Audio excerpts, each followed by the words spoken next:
Hello everyone, Shri Swami Samarth सर्वांना। आज आपण इथे ना मस्त नाही म्हणणार, बऱ्याच जणांना बघितल्याच नको वाटतं खायला आणि कडूच होते कारल्याची भाजी, त्यामुळे बरेच जण खात सुद्धा नाहीत। तर तुम्ही या पद्धतीने ही कारल्याची भाजी करून बघा, भरली कारल्याची भाजी करून बघा। अगदी टिफिनला देण्यासाठी सुद्धा उत्तम पर्याय आहे आणि मस्त फ्रेश अशी कारली भेटलेली आहेत, छोटी छोटी आहेत, एकदम छान।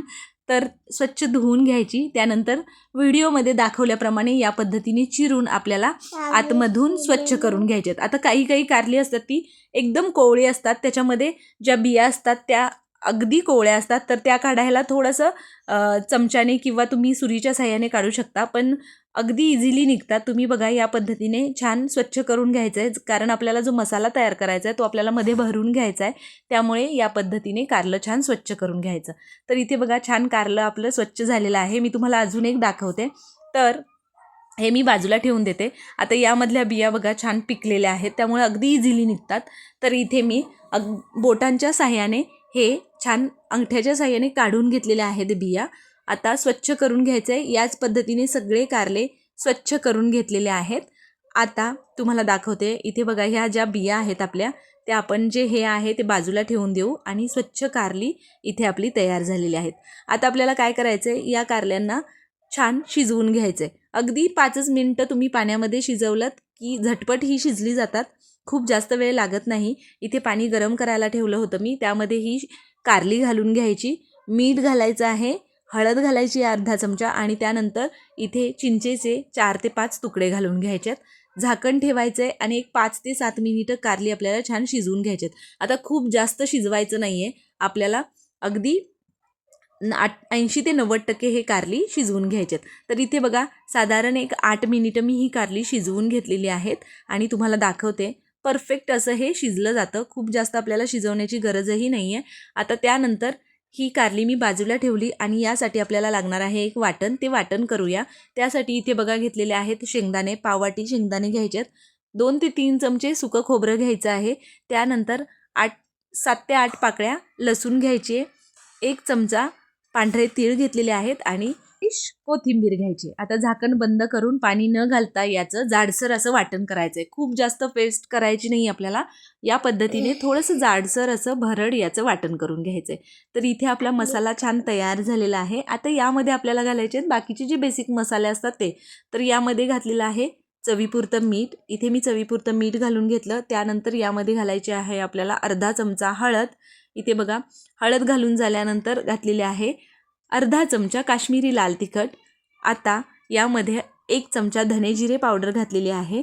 त्यानंतर आपल्याला यामध्ये कांदा लसूण मसाला घालायचा आहे। तर तुमच्याकडे ठेवणीतला तुम्ही जो मसाला रोजच्या भाज्यांसाठी वापरत असाल तो घातला तरी चालेल, कांदा लसूण मसाल्याने या भरली कारलीला छान टेस्ट येते।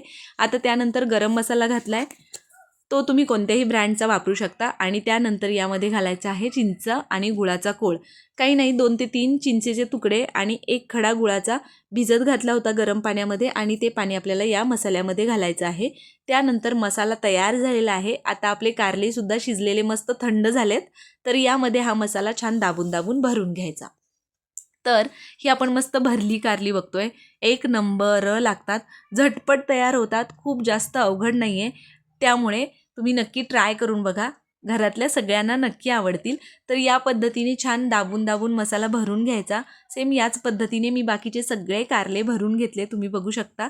आता आपल्याला याला तव्यावर फ्राय करून घ्यायचे। इथे बघू शकता सगळी कारली छान भरली गेली आहेत आणि मसाला पण प्रॉपर पुरला, व्यवस्थित भरला गेला। आता त्यानंतर मी इथे तवा ठेवला आहे, लोखंडाचा तवा आहे हा माझा। त्यानंतर त्यामध्ये तेल घालून घ्यायचं, एक साधारण 2 ते 3 चमचे तेल घालून घेतलं आहे आणि जी मसाल्याची बाजू असते ती खालच्या बाजूला, या पद्धतीने ही कारली आपल्याला सगळे तव्यावर घालून घ्यायचे। तर इथे बघा सगळे कारले तव्यावर घालून घेतलेले आहेत, छान सगळीकडे तेल पसरवून घ्यायचं, याच्यावर झाकण ठेवण्याची गरज नाही, अगदी एका बाजूने 2 ते 3 मिनिटं मंद आचेवर छान भाजून घ्यायचं आणि उलटून दुसऱ्या बाजूनीही 2 ते 3 मिनिटं छान शेकून घ्या तुम्ही या कारल्यांना, झटपट ही परतलेली छान कारली तयार होतात। इथे बघा दुसऱ्या बाजूनी छान एक 2 ते 3 मिनिटं मंद आचेवर मी छान फ्राय करून घेतली आणि इथं आपलं मस्त भरलेलं कारलं खाण्यासाठी तयार आहे। तुम्ही बघू शकता, दिसतानाच किती टेम्पटिंग दिसत आहे। बारीक चिरलेली कोथिंबीर घालून तुम्ही सर्व करू शकता. तुम्ही हे कारलं चपातीबरोबर, भाकरीबरोबर आरामात खाऊ शकता. तर तुम्हाला ही मस्त भरलेल्या कारल्याची रेसिपी कशी वाटली मला कमेंट करून नक्की सांगा बरं का. आणि जर तुम्हाला आपल्या रेसिपीज आवडत असतील तर आपल्या आधीची रेसिपी चॅनलला सबस्क्राईब करायचं आहे. त्याचबरोबर बेल आयकॉन प्रेस करायला अजिबात विसरायचं नाही आहे, जेणेकरून इथून पुढे येणाऱ्या अशाच नवनवीन आणि छान छान रेसिपीजच्या नोटिफिकेशन्स तुम्हाला मिळतील आणि त्या सगळ्या छान रेसिपी तुम्हाला ट्राय करून बघता येतील. चला तर मग पटकन या भरलेल्या कारल्याच्या रेसिपीला लाईक करा, रेसिपी शेअर करा. भेटूया अशा एका नवीन छान खमंग चमचमीत रेसिपीसोबत. तोपर्यंत मस्त राहा, छान छान रेसिपी ट्राय करून खात राहा.